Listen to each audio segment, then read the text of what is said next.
Azərbaycanın kişilərdən ibarət voleybol millisi Avropa Liqasına hazırlaşır. Mayın 5-dən bir araya gələn komanda məşqlərini Gənclər və İdman Nazirliyinin voleybol mərkəzində keçir. Millimiz qitə yarışında mübarizəyə İsveçdə başlayacaq. Yığmamız Lund şəhərində əvvəlcə Yunanistan, bir gün sonra isə ev sahibi İsveçlə üz-üzə gələcək. Komandamız növbəti turlarda Rumıniya, İspaniya, Macarıstan və Portuqaliya seçmələri ilə qarşılaşacaq. Hazırlığın növbəti mərhələsini Belarusda keçəcək voleybolçularımız burada mayın 22-dən 27-sinə dək təlim məşq toplanışında olacaq. Millimizin baş məşqçisi Boris Grebennikov hazırlıq prosesi və yetirmələrinin durumu ilə bağlı fikirlərini dilə gətirib.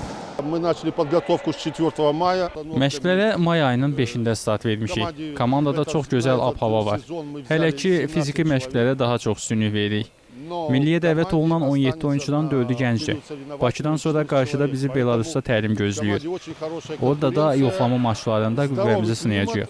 Gənc və perspektivli komandayıq. İnanırıq ki, qitə yarışı ilə yanaşı, gələcəkdə də yaxşı nəticələr əldə edə bilərik. Seçməmizin üzvü Vüqar Bayramovsa qarşıdan gələn qitə yarışında yaxşı nəticə göstərmək istədiklərini söyləyib. Klub sezonu yeni yekunlaşıb. Həqiqətən yorğunçuluq hiss olunur bütün oyuncularda. Hazırlıqlar pis deyil.